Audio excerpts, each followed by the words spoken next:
আসসালামু আলাইকুম। আমি এখন বানাবো একটা বাদামের লাড্ডু। তৈরি করা কিন্তু খুবই সোজা, কিন্তু খাইতে যে কি অসাধারণ স্বাদ, একবার বানালেই বুঝবেন। বিশেষ করে বাচ্চারা তো কেড়ে কেড়ে খাবে। তা আসেন দেখি শুরু করা যাক। আমি এখানে 2 কাপ বাদাম নিয়ে নিচ্ছি ছিলে। এগুলোকে আমি ব্লেন্ডারের মধ্যে দিয়ে মানে মিক্সিতে দিয়ে একদম গুঁড়া গুঁড়া করে নিব। শুকনা শুকনা গুঁড়া, মানে বেশি ব্লেন্ড করতে গেলে কিন্তু এটা তেল ছেড়ে দিবে, তখন ভিজা ভিজা হয়ে যাবে। জাস্ট শুকনা শুকনা গুঁড়া, একটু দানা দানা থাকলে ক্ষতি নাই। এখানে 2 কাপ আছে বাদাম, আর এখানে প্রায় 1.5 কাপ 3/4 কাপের মতো বাদাম। এগুলাকে আমি যেটা করব সেটা হচ্ছে প্লাস্টিকের ব্যাগের মধ্যে ভরে এগুলাকে আমি একটা বেলুন দিয়ে একটু চাপ দিয়ে এগুলাকে ভেঙে নিব।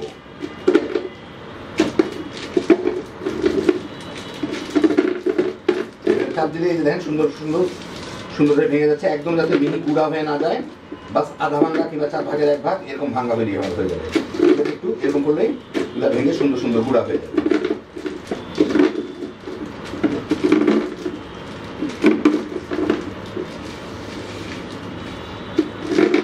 এগুলো কিন্তু ব্লেন্ডারে দিলে একদম গুঁড়া গুঁড়া হয়ে যাবে।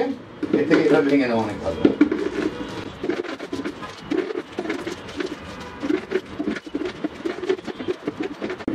দেখেন কি সুন্দর আধা ভাঙা টাইপের গুঁড়া হয়ে গেল।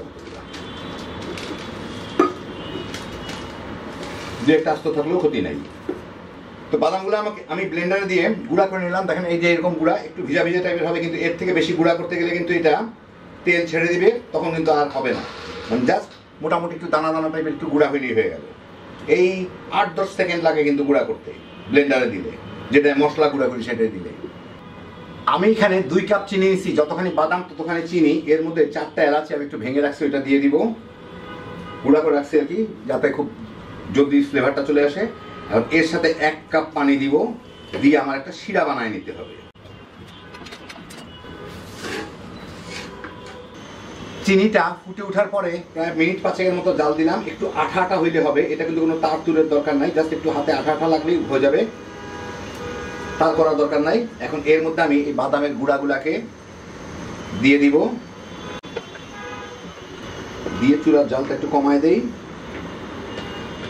এখন অল্প আছে, এটাকে ভালো মতো মিশায় নেড়ে কিছুক্ষণ ভেজে নিতে হবে।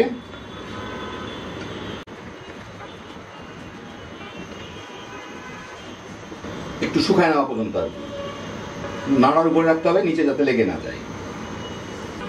ফুটে ওঠার পরে 6-7 মিনিট জাল দিলাম। 6-7 মিনিট জাল দেওয়ার পরে দেখেন এগুলো যখন একসাথে দলা পাকায় যাচ্ছে, মানে মোটামুটি ভাবে, কিন্তু তল থেকে ছেড়ে আসার কথা চিন্তাও করবেন না। মানে মোটামুটি ভাবে একটু নাড়া দিলেই গা থেকে খুলে খুলে আসতেছে, আঠা আঠা হয়ে গেছে। এই যে দেখেন আমি সাইডগুলো টান দিচ্ছি, চলে আসতেছে, এই যে চলে আসতেছে।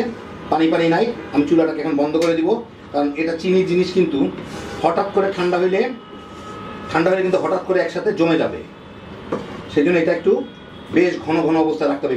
ঘনত্বটা বুঝতেই পারতেছেন, এই যে আমি যে চামচে উঠাচ্ছি বুঝতেই পারতেছেন চামচের গায়ে কীভাবে লেগে আছে। এখন এইটাকে আমি কিছুটা ঠান্ডা করে নিব। একদম ঠান্ডা হয়ে তো জমে যাবে।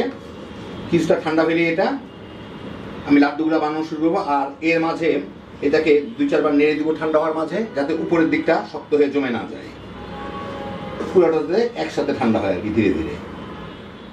কিছুক্ষণ পরে এগুলা একটু ঠান্ডা হইলে, হাতে ধরার মতো হইলেই দেখেন নরম, কিন্তু এখনো কিন্তু নরম আছে, কিন্তু বেশ গরম। এখন এগুলোকে গোল গোল করে এই যে বাদামের গুঁড়াগুলোর মধ্যে দিয়ে এইগুলো দিয়ে একটু চেপে চেপে কোট করে নিতে হবে। এই যে দেখেন এবার চেপে চেপে চেপে চেপে যতদূর পরে বাদামের গুঁড়া দিয়ে মাখায়,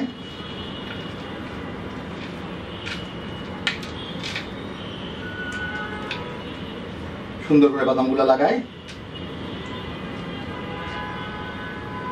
চেপে গোল একটা শেপ দিয়ে নিলে হয়ে যাবে। এই দেখেন,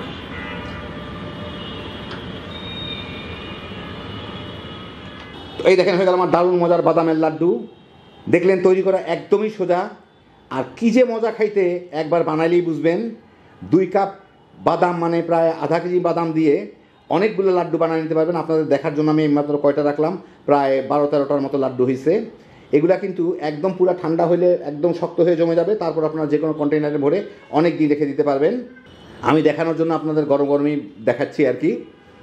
তখন কালারটাও একটু সাদাতে সাদাতে হয়ে যাবে, কারণ চিনিগুলো জমে যাবে। বাইরের আজে বাজে স্ন্যাক্স না কিনে বাচ্চাদের জন্য এটা বানায় রাখেন, বাচ্চারা যেমন কেড়ে কেড়ে খাবে, নিজেরাও তামা তামা করে খায় ফেলাইতে পারবেন। একদম কম খরচে হ্যাপি জোশের একটা আইটেম। আল্লাহ আপনাদের সবাইকে ভালো রাখুন, সুস্থ রাখুন, নিরাপদে রাখুন। ইনশাআল্লাহ বেঁচে থাকলে আবার দেখা হবে। ফি আমানিল্লাহ।